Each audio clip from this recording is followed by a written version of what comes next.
తీసుకున్నాను అనుకో, వాడికి కుదురుస్తుంది. విత్త వయో రూప విద్య బల ఐశ్వర్య కర్మ జన్మ గర్వముడిగి ఏక విధమున విమలుడై అవ్వడు. వాడు డబ్బు చూసి అహంకరిస్తున్నాడా, తీసేస్తాను. రూపం చూసి అహంకరిస్తున్నాడా, తీసేస్తాను. వాడు అధికారం చూసి అహంకరిస్తున్నాడా, తీసేస్తాను. వాడు అహంకరించాడో, నేను ఇచ్చిన దాన్ని నా ప్రసాదంగా వాడకుండా నా భక్తుల జోలికి వెళ్ళాడో దాన్ని తీసేస్తాను. మాకురు ధన జన యవ్వన గర్వం హరతి నిమేషకాల సర్వం మాయామయమిదమఖిలం మిత్ర బ్రహ్మపదం తం ప్రమిష విదిత్వ అంటారు శంకర భగవత్పాదులు. చిన్ననాడు చెప్పినా తర్వాత చెప్పినా సందేశం ఒక్కటే గురువు ఎప్పుడు. కాల రూపంలో తీసేస్తాడు. కాలమే ఈశ్వరుడు. ప్రత్యాయంతి కథాహ పునర్మ దివసాహ కాలో జగద్భక్షక. కాల రూపంలో తినేస్తాడు జగత్తుని. కాబట్టి విత్త వయో రూప విద్యా బలైశ్వర్య కర్మ జన్మ గర్వముడిగి ఏక విధమున విమలుడయ్యవ్వడుండు వాడు నా కొరకు రక్షింపవలయువాడు. ఎవడికి నేను ఏ కారణం వల్ల అహంకరించాడో ఆ కారణాన్ని నేను తీసేస్తే వాడు తీసేశాడని ఏడవకుండా నాది నాదని అహంకరించినందుకు తీసేసి మంచి పని చేశాడని నమస్కారం చేసి నేను చెప్పిన మార్గంలోనే ఎవరు నడుస్తున్నాడో వాణ్ణి రక్షించడం నా కర్తవ్యమయ్యా. అసలు నేను వాణ్ణి రక్షించకపోతే నేనున్నానని లోకం నమ్మదు. నేనుండడం ఎందుకో తెలుసా, ఎవడు అహంకరిస్తున్నాడని నేను బాధ పెట్టానో వాడిని బాధ పెట్టినప్పుడు నా తప్పు దిద్దాడు ఈశ్వరుడని చేతులెత్తి నమస్కరించి నా మీద క్రోధం పెంచుకోకుండా ఎవడు నిలబడ్డారో వారిని రక్షించడమే నా కర్తవ్యమని ప్రతిజ్ఞ చేశాడు. మీరు చూడండి, తండ్రి బిడ్డను తప్పు చేశాడు, జేబులో 10 రూపాయలు కనపడలేదు. ఎలా తీసావా 10 రూపాయలు అన్నాడు తండ్రి. కొడుకు మాట్లాడలేదు. ఆఫీస్కి వెళ్ళిపోతున్నాడు, ఆయన దగ్గర ఎక్కువ డబ్బులు లేవు, నెలాఖరు. చెప్పకుండా తీసేశాడు. నాన్నగారండి మిమ్మల్ని అడిగాను ఇవ్వలేదు, ఈ పుస్తకం కొనుక్కుందామని తీశానండి అని పుస్తకం చూపించాడు. తను అడగకుండా కొనుక్కున్నాడన్న కోపంతో లెంపలు పగిలిపోయేటట్టు 4 కొట్టి తండ్రి బయటికి వెళ్ళాడు. కొడుకు పరిగెత్తుకుంటే మేడ దిగొచ్చి నాన్నగారండి హెల్మెట్ మర్చిపోయారు నాన్నగారండి పట్టుకొచ్చానన్నాడు. ఇప్పుడు చెప్పండి, తండ్రి కదిలిపోతాడా కదిలిపోడా? అరే నేను వీడిని ఇంత కొట్టి కిందకొస్తే వీడు నేను హెల్మెట్ మర్చిపోయానని నాన్నగారండి అంటూ పరిగెత్తుకొచ్చాడు. పరిగెత్తుకొచ్చి హెల్మెట్ ఇచ్చాడు. ఇప్పుడు తండ్రి వాడి వంక హెల్మెట్ పెట్టుకుంటూ చూసేటటువంటి చూపుని మీరు ఎంత సాహిత్య శక్తితోనైనా చెప్పగలరా? మీరు చెప్పలేరు. పొంగుకొచ్చేస్తుంది ప్రేమ తండ్రికి. అదే ఏంటండి, ఏంటి మిమ్మల్ని అడిగితే 10 రూపాయలు ఇవ్వలేరు, ఫ్రెండ్స్ అందరూ కొనుక్కున్నారు పుస్తకాలు, రోజు మాస్టర్ చెప్తున్నారు 10 రూపాయలు ఇవ్వలేని వాళ్ళని పుస్తకాలు ఎందుకు జాయిన్ చేశారు స్కూల్లో? మీరు ఇవ్వలేదు, 10 రూపాయలు మీరు ఇచ్చేయండి, నేను తీసుకుంటే నేనేం తప్పు చేశానో సినిమాకి వెళ్ళానా? మీరు అలా పడతారేంటి? నాన్నగారిని మీకు ఇదే చెప్తాను, మీరు అస్తమానం చెయ్యెత్తితే మర్యాద కాదని ఇలా అన్నాను అనుకోండి అని. తండ్రి మళ్ళీ వచ్చి హెల్మెట్ తీసుకుంటున్నాను అనుకోండి, గుర్తొచ్చిందా?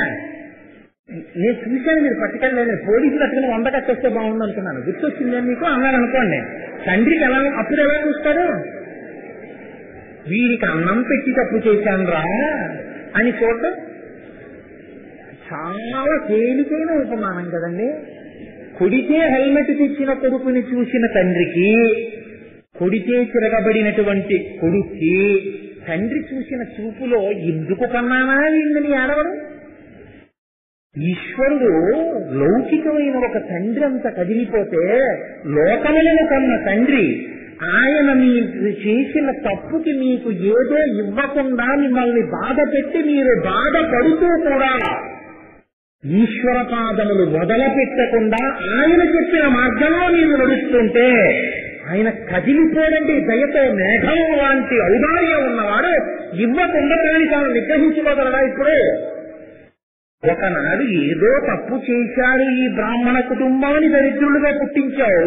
ఇంత దరిద్రులుగా పుట్టించినా నువ్వు చెప్పిన మాట అతిక్రమించకుండా ఇవాళ వీళ్ళు ఇంత ధర్మంతో నిలబడి ఏకాదశి నాడు ఉపవాదం చేసి ద్వాదశి పాలనకి ఇంట్లో పెట్టుకున్న కుళ్ళిపోయిన విషిరికాయ ఇంత ప్రేమతో నన్ను చూసి కన్న తల్లిలా కళ్ళ నీళ్లు పెట్టుకుని నా చేతిలో విసిరికాయ ఇచ్చింది.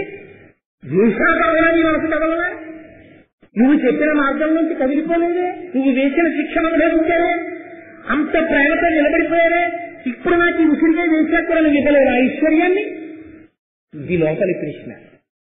ఇది కాలాంబుదాళి అంతే నేను చెప్పింది శ్లోకంలో. ఇవాళ ఇంకా ఎంతైనట్టు అంటే 10 నిమిషాల తప్ప ఏంది. సరే సమయంతో ఏక శబ్ద సమ్యజ్ఞాత విశ్వప్రయుక్త స్వర్గేలోకే కామదుర్భవతి. కాబట్టి కాలాంబుదాళి ఆ మేఘం నల్లని మేఘం, నీరు నిండిన మేఘం అయ్యా. ఇది శంకరాచార్యుల వారు ఆనాడు చేశారని మీరు అనుకోకండి. ఎప్పటికీ జాతికి ధైర్యం ఇవ్వగలిగిన శ్లోకం. ఆనాడు కురిసింది స్వర్ణ విసిరికల వాన, ఇప్పటికీ ఉంది ఆ కుటుంబం. మీకు మనవి చేశాను 1-10 మార్లు, స్వర్ణమనాయ అన్న పేరుతో ఉంది ఆ కుటుంబాన్ని. ఇప్పటికీ నేను నమ్మితే నాకెందుకు ఈశ్వరుడు పలకడం? నేను కూడా కష్టం వచ్చినా నిష్ఠూరమే వచ్చినా నేను మాత్రం ఆయన పాదములు వదలను.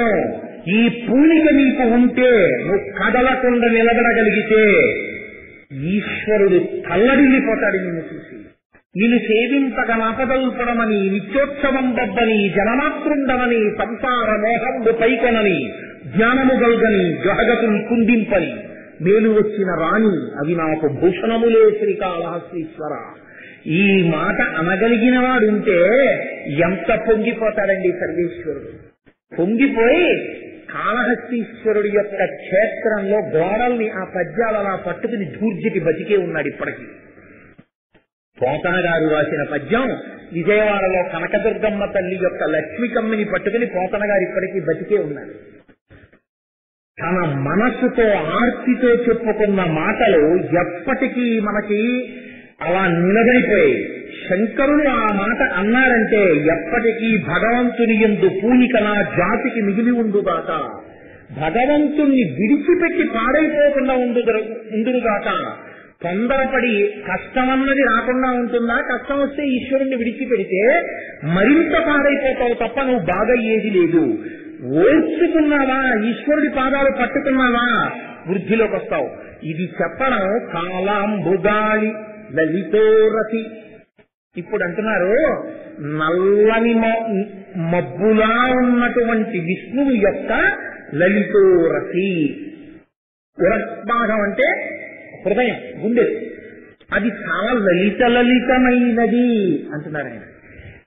చూడండి ఎంత గొప్ప మాట. చూడండి లాలిత్యం అన్న మాటని నాకు అసలు నిజంగా ఇవాళ దాన్ని నేను ఎలాగా చెప్పాలి అంటే, ఆ లాలిత్యం అన్న మాట, ఆ భావ సౌకుమార్యం, ఆ పరమలాలిత్యమైనటువంటి భావన కలిగి ఉండడం అన్నది చాలా గమ్మత్తుగా ఉంటుంది.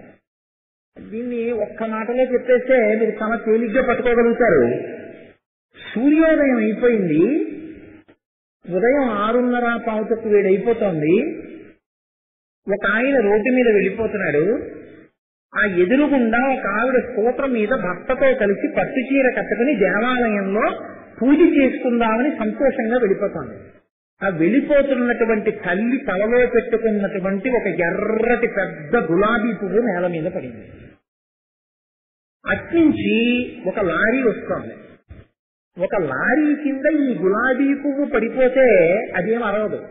కానీ అమ్మో, అరవిరిసిన గులాబీ, ఎర్రటి గులాబీ, ఇంత సౌకుమార్యమైన గులాబీ, సాక్షాత్ లక్ష్మీ స్వరూపిణి అయినటువంటి ఒక తల్లి జడలోంచి కింద పడిన గులాబీ అంటే అది లక్ష్మీ ప్రసాదమే.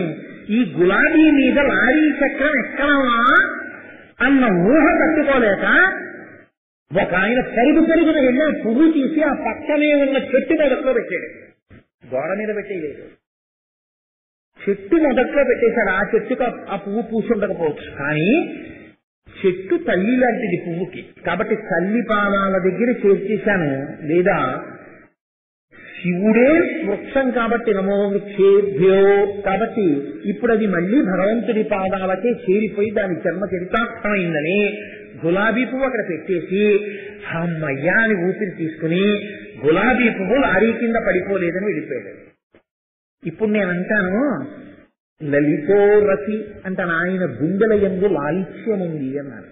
ఇంకొక ఆయన పావు తక్కువ వేడయింది, ఇంత పెద్ద మేడుంది, నాకు ఇన్ని గదులున్నాయి, 30 వాష్ బేసిన్లు 60 బాత్రూంలు ఉన్నాయి, లోపల మొహం కడుక్కోవచ్చు నేనని చూడకుండా వీధిలోకి చెంబుతో నీళ్లట్టుకొచ్చి ఇంతమంది తిరుగుతున్నారని చూడకుండా అప్పుడే టిఫిన్ తిని పరీక్ష రాయడానికి వెళ్ళిపోతున్నటువంటి ఓ చిన్నపిల్ల చూస్తుండగా నాలుక బద్ద ఎట్టుకుని పెద్ద చప్పుడు చేస్తూ ఇలా ఇలా అన్నాడు. అది చూసిన పిల్ల తిన్న టిఫిన్ వాంతి చేసుకుంది. ఇప్పుడు వాణ్ణేమంటారు? ఇద్దరు మనుషులే, ఇద్దరివి గుండెలు. ఒకడు నోరు లేని గులాబీ పువ్వుని తీసి చెట్టు కింద పెట్టాడు. పావు తక్కువ 7 అయిపోయిన తర్వాత పశువులో వీధిలో నిలబడి చప్పుడు చేస్తూ 4 గీసుకుంటున్నాడు ఇంకోడు. వీడిది ఏమనాలంటే ఒక్కటే అనాలి, కొంచెం కోపాన్ని నిగ్రహించుకుని పారుష్యము, కాఠిన్యము. వాడికి అసలు ఎవరు ఏమనుకుంటున్నారు, ఇలా నీ చెయ్యొచ్చా వాడికి అనవసరం. ఇంకొకరికి నేను ఇలా చేయకపోతే ఏమవుతుంది, కాదు అబ్బా నేను చూడలేను, తీసి చెట్టు కింద పెట్టాడు. ఈయనది లలితో రసి అంతే. ఇప్పుడు ఇంతకన్నా దానికి వ్యాఖ్యానం చేయడం కుదరదు, 8 అయిపోతుంది. కాబట్టి లలితో రసి అంటే అంత సౌకుమార్యం ఉన్నవాడు, అంతటి భావనా సౌకుమార్యం ఉన్నవాడు. ఎవ్వరు చెడిపోవడం ఆయన చూడలేడు. మరి చెడిపోయే వాళ్ళందరూ ఎందుకు చెడిపోతున్నారు? నిన్ను బాగు చేయడానికి వీలు లేనంతగా నువ్వు మూసుకుంటున్నావు తలుపులు. కనకధార చేయడం నీకు అలవాటైతే, కనకధారలో భావం నీకు జీర్ణమైతే ఎత్తడానికి సిద్ధంగా ఆయన ఉన్నాడు.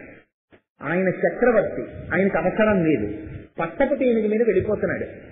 నూతిలో పడిపోయినటువంటి వాడు, పాడు పడిపోయిన నూతిలో పని లేకపోయినా దిగినవాడు ఉన్నాడు.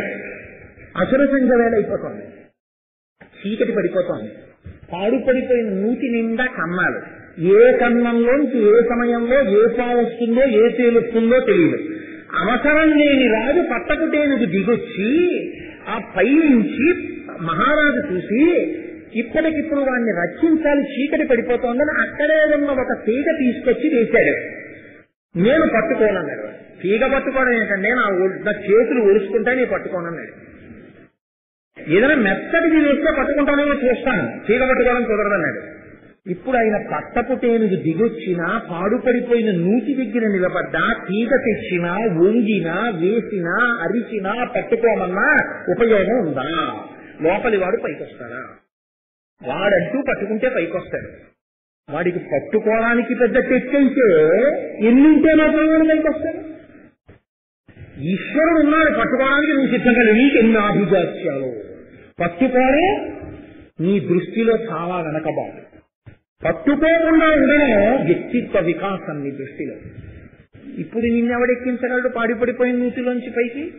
ఈ భావ దారిద్ర్యం ఉన్నవాడు పైకెక్కలేడు. ఈ భావ దారిద్ర్యాన్ని పోగొట్టేది ఆయన యొక్క లలితమైనటువంటి బృహద్భాగం. అంత కోమలమైన హృదయం ఉన్నవాడు పరమాత్మ. ఇది నువ్వు తెలుసుకుంటే, శంకరుడు కనకధార ఎందుకు చేశారో నీకు అర్థమైతే, నీకు కనకధారలో శ్లోకాలు చేత కాలేదు, కానీ అక్కర్లేని ఫోన్ నెంబర్లన్నీ నీకు బట్టి. ఎన్ని ఫోన్ నెంబర్లైనా పుస్తకం అక్కర్లేదు చెప్తుంటారు. అక్కర్లేని ప్రతి చోటికి సెల్ ఫోన్ జేబులో వేసుకుని వెళ్తారు. వెళ్లి వినవలసిన చోట చక్కగా నిద్రపోతారు. ఇన్ని అవగుణాలు నీకున్నాయి. ఒక్క కనకధార శ్లోకం మాత్రం నీ జీవితంలో నీకు నోటికి రాదు. ఎవరు ఉద్ధరించగలరు నీకు? శంకరులు అవతారనిచ్చి కనకధార చేస్తే మాత్రం నిన్ను ఉద్ధరించగలరా? నువ్వు పట్టుకుంటే నిన్ను ఉద్ధరిస్తుంది. ధ్రియతేవా జనైరితి ధర్మం. కాబట్టి శంకరులు ఈ స్తోత్రం చేశారు అంటే ఎంత లాలిత్యమైనటువంటి హృదయం ఉన్నవాడో గమనించు. మేఘము వంటి వాడు, తీసినవాడు వాడైతే ఇచ్చేవాడు కూడా వాడే. నువ్వు చెయ్యవలసింది తట్టుకుని నిలబడి నమస్కారం చేయడం. అందులో నీకు వైక్లభ్యం వస్తే తిరగబడిపోతానంటే దాన్ని మళ్లీ లెక్క కడతాడు తప్ప నిన్ను రక్షించడం కుదరదు. తిరగబడి సాధించడానికి ఈశ్వరుడు నీ కంటి ముందు కనపడేవాడు కాడు. ఒక్కటి గుర్తుపెట్టుకో. విశ్వనాథ సత్యనారాయణ గారు ఒక అద్భుతమైన మాట అన్నారండి, చెయ్యని చట్ట అన్నారు. ఇంత గొప్ప సముద్రం దాటి ఊరిలోకి రాకపోవడానికి ప్రజ్ఞ నీది కాదు అన్నారు. నువ్వు చేశావా శాసనం? నీ శాసనానికి అవధులు దాల్చా నిలబడింది సముద్రం. నీ శాసనానికి అవధులు దాల్చా భూమి తిరుగుతోంది. నీ శాసనాన్ని అవధులు దాల్చా ఋతువులు ఏర్పడుతున్నాయి. నీ శాసనానికి అవధులు దాల్చా నీ ఇంటి మామిడి చెట్టు వసంతకాలం వస్తే పువ్వు పూసింది. నీ శాసనాన్ని ఔదరదాల్చా కోకిల పాట పాడింది. ఎవడు చెప్పాడో వాడి శాసనాన్ని అనుసరించి వెడుతున్నాయి. వాడి శాసనాన్ని అనుసరించి నీ బతుకు కూడా వెడుతోందని గమనిస్తే నీ తప్పు దిద్ది నీకున్న లోటు పూరించగలిగిన వాడు కూడా వాడే గుర్తు పెట్టుకో. గుర్తు పెట్టుకుని పాదాలు పట్టుకో. నిన్ను ఎంత స్థాయికి వాడెత్తుతాడో నువ్వు తెలుసుకో. భక్తి అన్నది నిచ్చెన, పైకి ఎక్కేయచ్చు.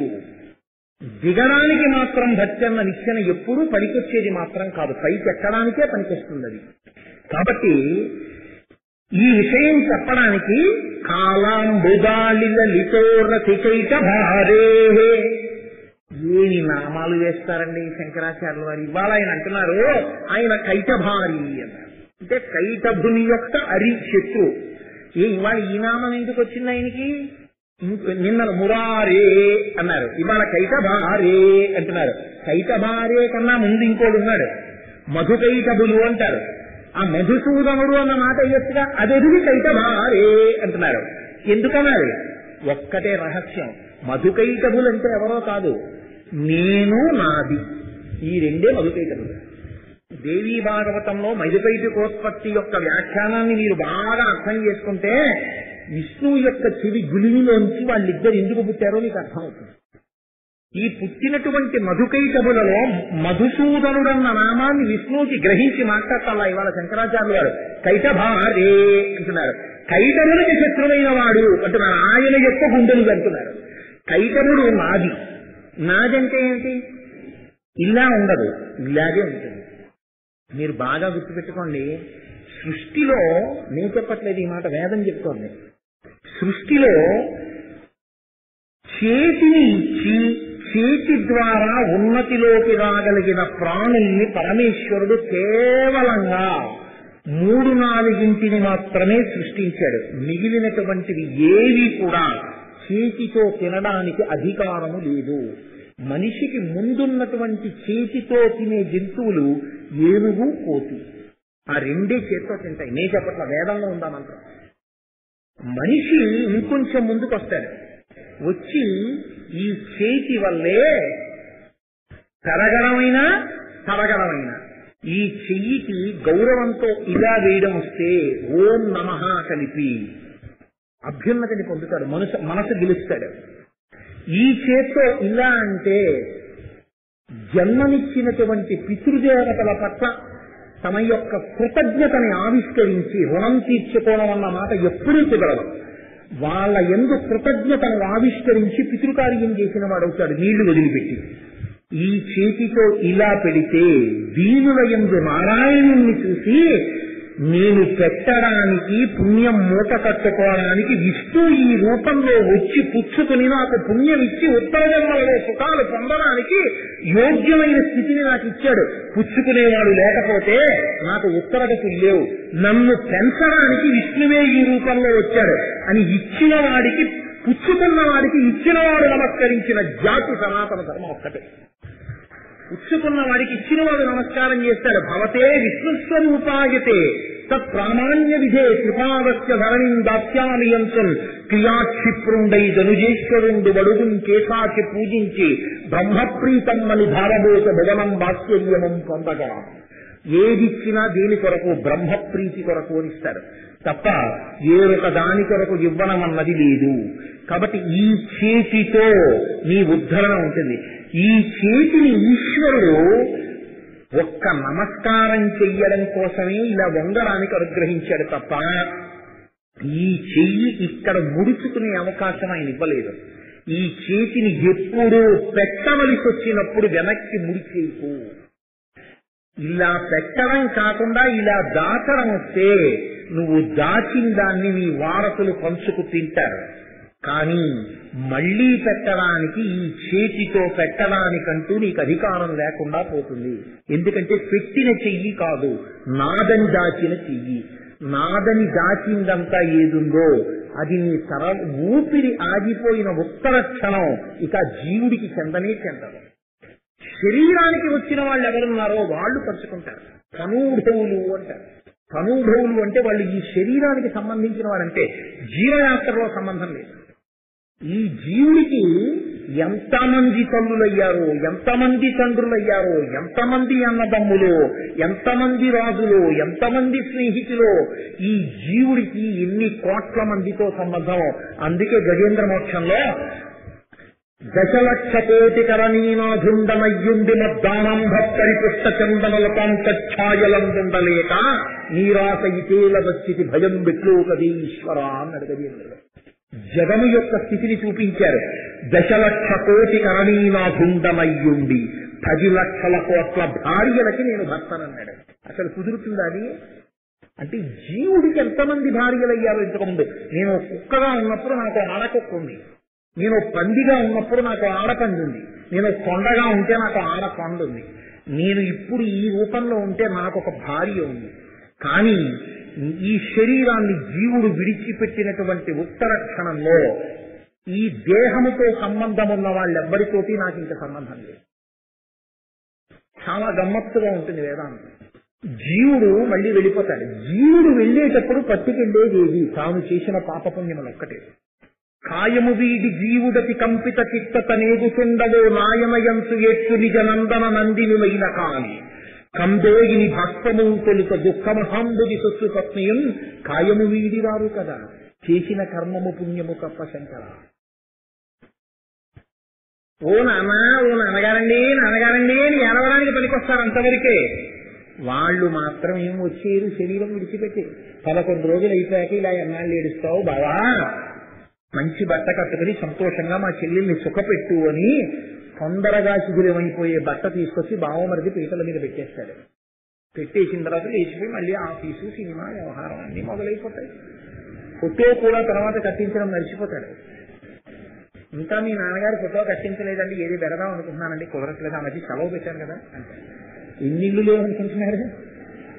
ఆ తర్వాత తద్దినానికి తండ్రి ఫోటో ఇంట్లో ఉంటే గొప్ప, పనికి మాలిన పెయింటింగ్స్ ఉంటాయి కానీ అసలు తల్లి తండ్రి ఫోటో ఉన్న ఇల్లు ఉంటాయండి.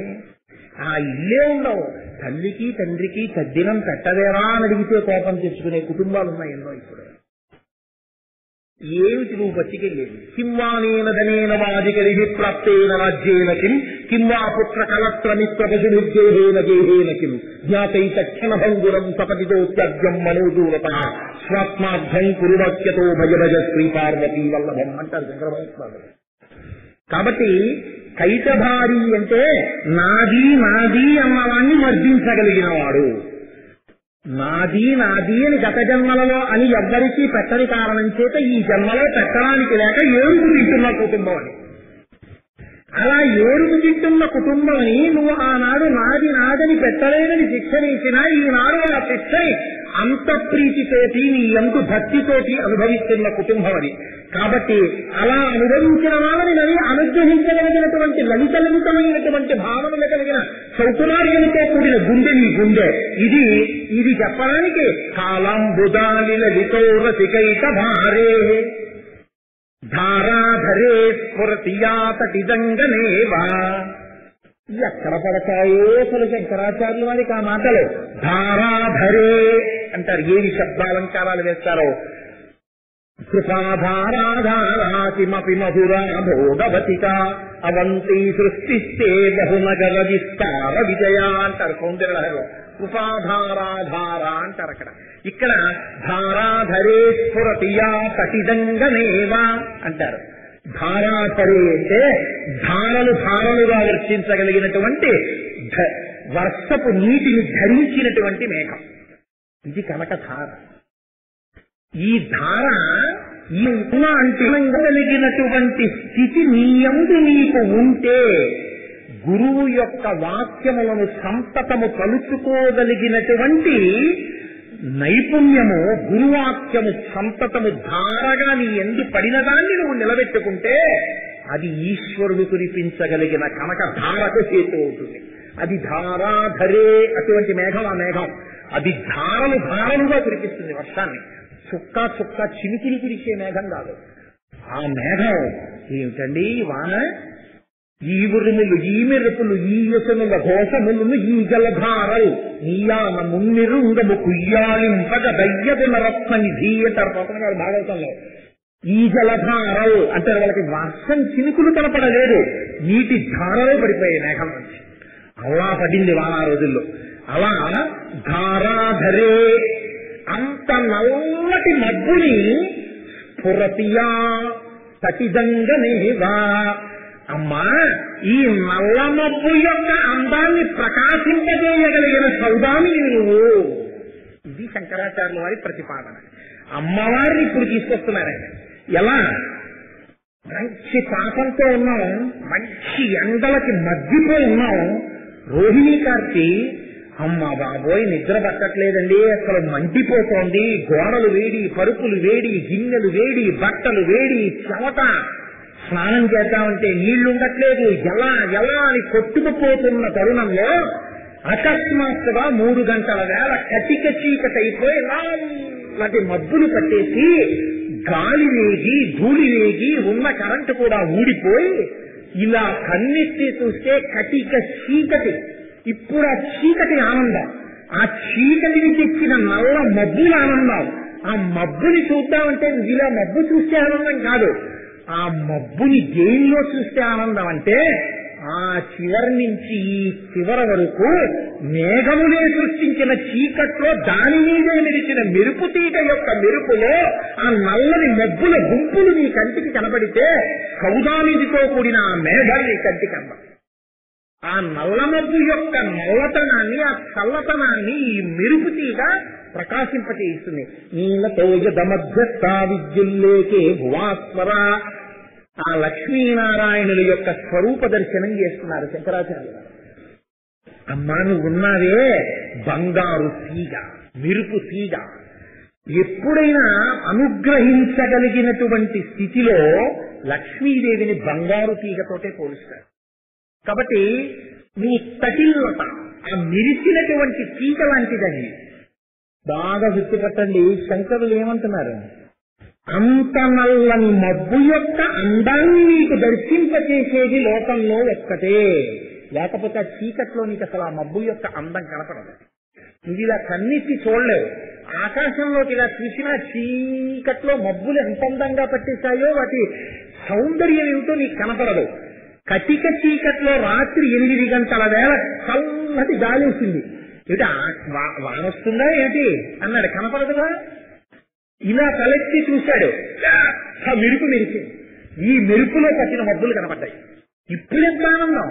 మీరు చూడండి, పేపర్లలో కారు మబ్బులు పట్టినప్పుడు రాజమండ్రిలో రాత్రి 7:30 గంటల వేళ తీసినటువంటి ఛాయాచిత్రం అని మెరుపులతో కూడినటువంటి ఓ నల్ల మబ్బు ఫోటో వేస్తారు. ఇలా పేపర్ తిప్పగలరా మీరు? అలా చూస్తారబ్బా, తలుపుకొని నేర్చినప్పుడు వీడు చలక్కమని క్లిక్ ఎలా నొక్కారా, ఇలా ఎలా పడిందిరా అంటారు. ఎంత జాగ్రత్తగా తీయాలి దాన్ని. అది మీరు చూడ్డానికి ఒక్క క్షణమే కనపడుతున్న ఆ మెరుపు తీగలో మబ్బు యొక్క అందం. అసలు ఆ మెరుపు తీగ వస్తుంది ఇలా ఇలా ఇలా ఇలా ఇలా ఇలా ఒక్కసారి ఆ చివరి నుంచి ఈ చివరికి మీరు చూసేవాళ్ళ మబ్బులు మెరుపు తీగతో కలిసిన అందం కనబడి మాయమైపోతుంది అంతే. ఆ మెరుపు తీగ ఆగిపోయిందా ఇంకా మబ్బులు కనపడం, మళ్ళీ చీకట్లకు తెలియదంట, చల్లతనం తెలుస్తుంటుంది. మళ్ళీ మీరు చూడాలంటే అలా బాల్కనీలోనో మేడ మీదో నిలబడి అలా చూస్తుంటే తలెత్తి మళ్ళీ ఇటుపక్కన మెరుపు మెరుస్తుంది. ఆ మెరుపులో ఇటు చూసేటప్పటికీ ఆకాశమంతా నల్ల మబ్బులు, అపార్ట్మెంట్లు, కాకినాడ పట్టణం, దూరంగా ఉన్నటువంటి చెట్లు, సముద్రపు టొడ్డు, ఎన్ఎఫ్సిఎల్ వాళ్ళ ఫ్యాక్టరీకి సంబంధించిన పెద్ద టవరు అన్ని కూడా చిన్ని అన్ని కనపడతాయి మెరుపు కాంతిలో. అంతే, మళ్ళీ అన్ని ఆగిపోయి చీకటైపోయి. ఈశ్వర సౌందర్య దర్శనము చేయించగలిగినది ఆ మెరుపు తీగే. అది లిప్తకాలము చాలు, మీకు అంతటి దర్శింప చేయించారు. అమ్మవారి అనుగ్రహము చాలు నీ మనసుని తిప్పేయడానికి. ఎక్కడిది మాట? రాగస్వరూపపాసాఢ్యా క్రోధాకార అంకుశోజ్వల మనోరూపేక్షకోదండా పంచతన్మాత్రసాయక నిజారుణ ప్రభాపూర మధ్య బ్రహ్మాండమండల. ఇప్పటి వరకు నాది నాది నాది నాది నాది అని తిరిగినటువంటి నువ్వు ఇది నాది కాదు ఈశ్వరుడు అని ఒక్క మాట అనగలిగితే ఇప్పటి వరకు నీకున్న పాశములను ఇప్పి అమ్మవారు తన చేతిలో ఉన్న భక్తి అన్న పాశాన్ని వేసి నిన్ను దగ్గరికి లాగుతుంది. ఇప్పుడు లాగేటప్పటికీ పంచతన్మాత్రకాయక. ఇప్పటి వరకు కళ్ళు ఎప్పుడు లౌకికం చూసాయి, ఇప్పుడు ఈశ్వరుణ్ణి చూడాలని తాపత్రయపడుతున్నాయి. ఇప్పటి వరకు చెవులు ఎప్పుడు లౌకికమైన విషయాలు విన్నాయి, ఇప్పుడు భగవన్నామం వినాలని తాపత్రయపడుతోంది. ఇప్పటి వరకు నాలికన్ని నాదిని తింది, ఇప్పుడు ఈశ్వర ప్రసాదంగా తినాలంటోంది. ఇప్పటి వరకు పనికిమాలి నువ్వు ముట్టుకుంది, ఇప్పుడు ఈశ్వరుడి యొక్క నిర్మాల్యాన్ని కన్నులకు అద్దుకుని తల మీద పెట్టుకోవాలని తాపత్రయపడుతోంది. ఇవన్నీ రావాలంటే ముందు మనసు మారాలి. ఆ మనస్సు అనేటటువంటిది ఎప్పుడు ఆశాంతము మాధుర్యమే. పైనుంచి కింద వరకు ఇట్టించి అటు కొరికినా అట్టించి ఇటు కొరికినా ఇంతే.